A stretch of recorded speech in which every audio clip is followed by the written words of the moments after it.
Arrêtez de vous dire qu'il faut être positif. Alors bonsoir à tous, ouais, on est en fin de journée et je voulais faire une vidéo dans la nature à la base, puis j'avais la flemme d'aller dans la nature, mais je voulais quand même faire une vidéo. Et j'ai une citation de Napoléon Bonaparte qui me tourne dans la tête, c'était « Quand on veut, on peut, et quand on peut, on doit ». Et j'ai connu cette période où je me disais « je dois ». Le pouvoir était là, je peux, et je dois était difficile à instaurer parce que dans le fond, je ne voulais pas. Le je veux n'était pas là. Et en plus de ça, je croyais que je voulais quelque chose alors qu'en fait, c'était pas ça. Mais quand on est dans cette position-là qui ressemble un peu à la dépression, le truc dont je vous parlais dans une précédente vidéo de « À quoi bon ?», eh ben, rien ne peut se mettre en place. Le plus souvent, on conseille aux personnes qui dépriment ou qui font des coups de spleen d'aller vers la pensée positive. La pensée positive, c'est donc un courant dont je ne me suis pas renseigné dessus. En tout cas, ce que j'entends et ce qui revient le plus sur ce courant-là, c'est de favoriser les pensées positives aux négatives. Alors, moi déjà, ça me pose un petit problème de se dire qu'il y a des pensées positives et des pensées négatives. Je sais, on doit utiliser des mots, et c'est important d'utiliser des mots. Mais plutôt favoriser agréable et désagréable. Et je ne suis pas le premier à le dire, là je réinvente pas la roue. C'est beaucoup plus facile et moins culpabilisant pour quelqu'un qui n'arrive pas à avoir de pensées positives, et qui n'arrive pas à les mettre en place pour se mettre en action. Dans les pensées positives, on nous demande d'être optimiste, de regarder le verre à moitié plein.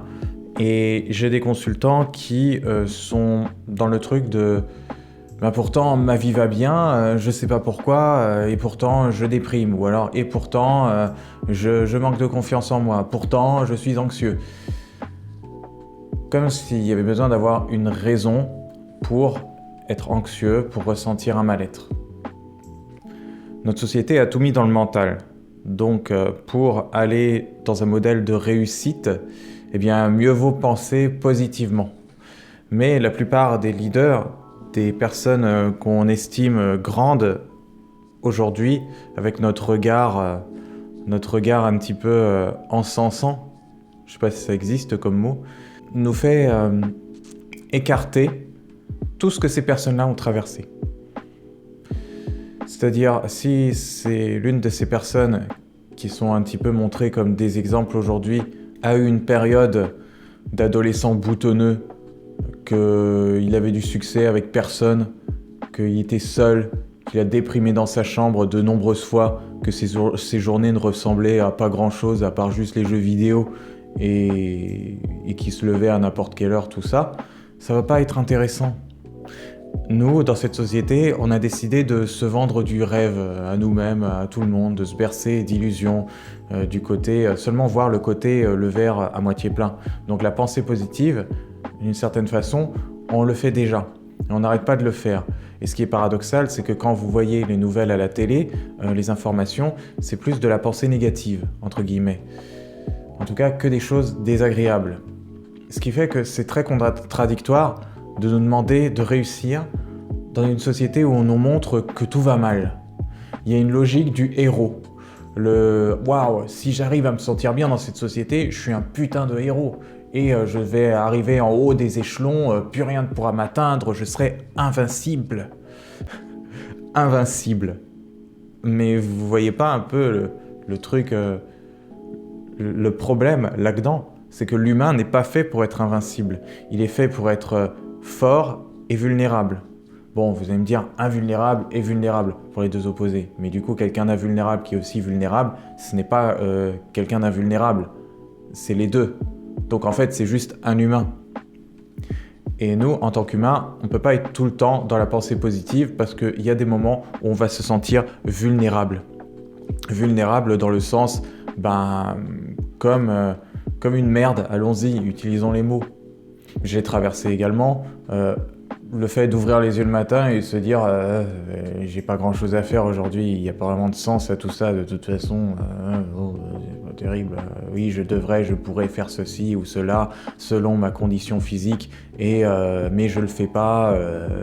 Bon, il y a un côté gâchis peut-être qui peut se mettre, mais ça gâchis, c'est encore une pensée, c'est une pensée désagréable qui vient, mais je ne vais pas me forcer à avoir des pensées positives si elles ne viennent pas, des pensées agréables si elles ne viennent pas.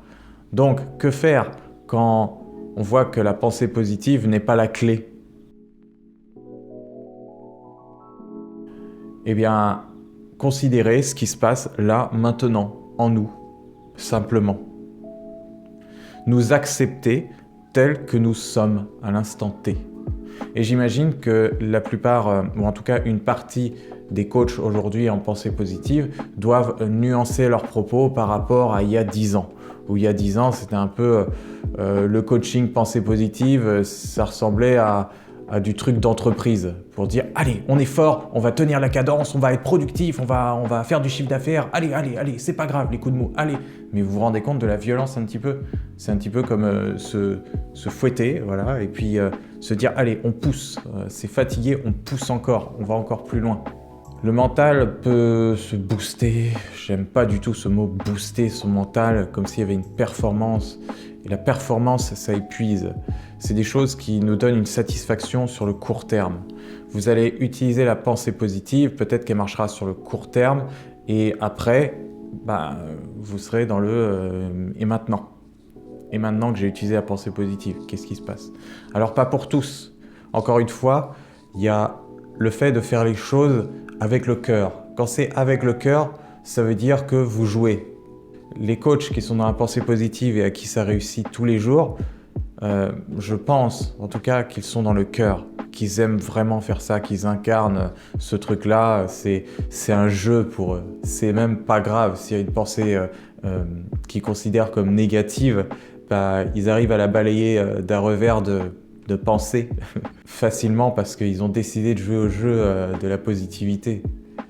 Mais quand quelqu'un est trop pris dans un jeu de pensée désagréable, il ne peut pas avoir la pensée positive comme un jeu, c'est logique.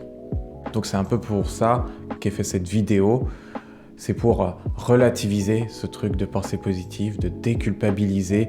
Il n'y a rien qui cloche chez nous, il n'y a pas un problème parce on a des pensées désagréables qui viennent et qui sont jugées comme négatives.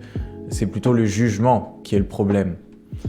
Si vous jugez qu'une pensée est négative, vous allez sûrement vous dire « je ne devrais pas l'avoir, c'est pas bien ». Et comment vous vous sentez quand vous dites ça? Quand vous dites « c'est pas bien » sur quelque chose qui vient en vous? Le plus souvent, c'est la culpabilité qui arrive. Donc ça tend, on se sent pas bien, vous êtes d'accord? Je sais que vous pouvez pas me répondre, mais... Donc, laissez tomber le jugement. C'est tel que c'est. Vous ne contrôlez pas les pensées qui arrivent. Les pensées arrivent, simplement. Ce que vous contrôlez, entre guillemets, c'est le fait de maintenir cette pensée ou de la laisser partir. Vous pouvez alimenter une pensée très facilement avec des souvenirs du passé, de choses que vous avez vécues. Et là, la pensée qui est désagréable peut être alimentée puissance 10. Votre émotion, elle grandit dans votre corps puissance 10 également.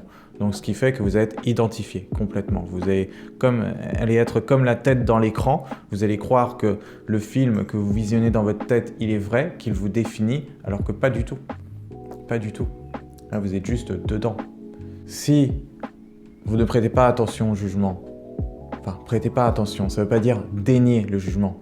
C'est de considérer qu'il y a un jugement, mais que ce jugement, il est peut-être même pas de vous. C'est souvent des injonctions qu'on vous a dit petit, que les parents vous ont dit, que des enfants vous ont dit quand vous étiez enfant vous-même, que la société vous a dit, des profs ou je ne sais pas quoi, et que vous vous êtes approprié. Comme un enfant qui pleure, un parent qui lui dit « Pourquoi tu pleures ?» d'une manière jugeante.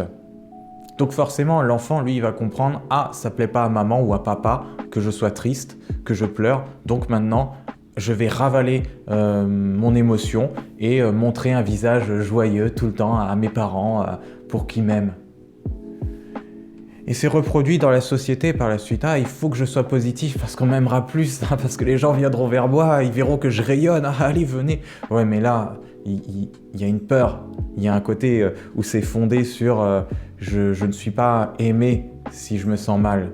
Et c'est pour ça que certains dégringolent très bas parce qu'ils ont plus ce truc-là. Ils se raccrochaient à la pensée positive et quand ils voient qu'ils n'arrivent plus à être positifs eux-mêmes, que toutes les pensées qui arrivent sont tout sauf positives, ils ont perdu un repère énorme. Ils sont en face de eux, petits, à l'époque où ils manquaient d'amour, à l'époque où ils auraient eu besoin que leurs parents soient juste là, présents, leur fassent un « pourquoi tu pleures ?» plus gentil, plus doux.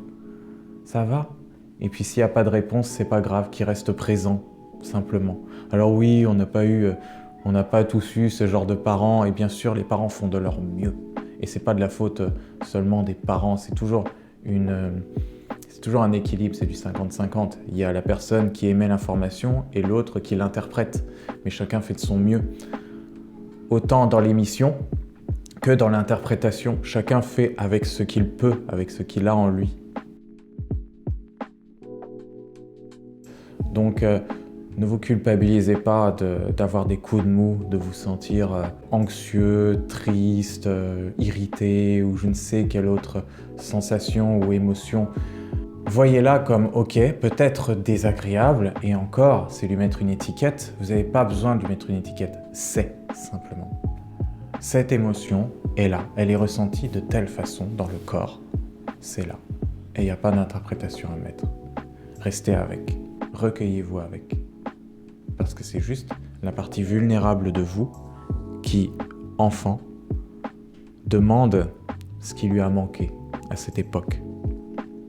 Et vos parents ne peuvent rien faire aujourd'hui pour ça, parce qu'ils ont fait de leur mieux, ils ont accompli leur mission. Si ce n'est pas vos parents, si ce sont d'autres personnes, eh bien ces personnes-là ne peuvent rien faire dans l'instant T. Par contre, vous êtes aujourd'hui le parent. Vous êtes aujourd'hui la personne qui peut apporter ce qui a manqué à vous dans cette époque où vous étiez dans le besoin peut-être d'amour, d'attention. Il n'y a que vous qui pouvez vous apporter ça. Vous êtes votre propre parent. Il n'y a rien à forcer. Vous ne devez pas forcer les pensées, qu'elles soient agréables ou désagréables. Ça vient tel que c'est. Et quand c'est accueilli, eh bien ça part naturellement.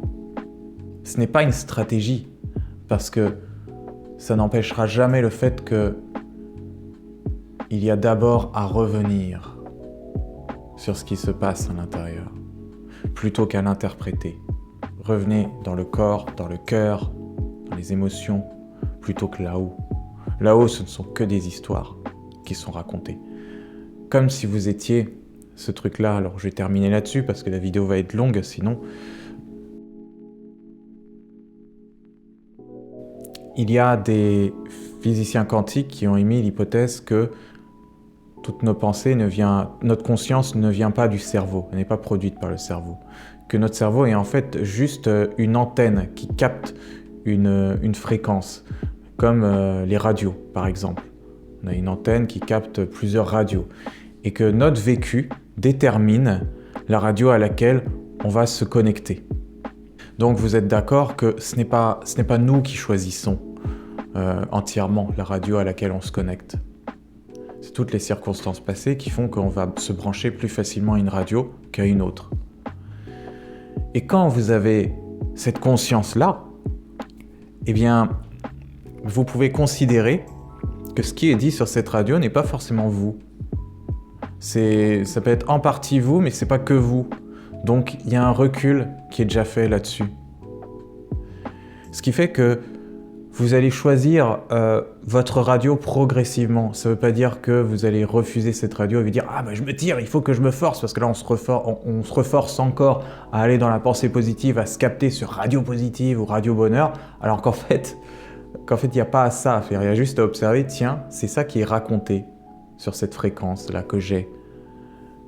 C'est ça qui vient systématiquement. C'est drôle, parce que ce n'est pas moi qui choisis ces pensées. Je peux choisir de les entretenir, mais ce n'est pas moi qui les fait venir. Ça vient comme ça, tout seul. Vous pouvez faire le test. Et quand vous savez ça, qui est cette personne qui observe ces pensées qui viennent? Hein? Qui est cette personne qui observe vos pensées? On pourrait dire c'est moi. Oui, et qui c'est qui est capable de dire que c'est moi qui observe ces pensées? Vous voyez ce que vous êtes?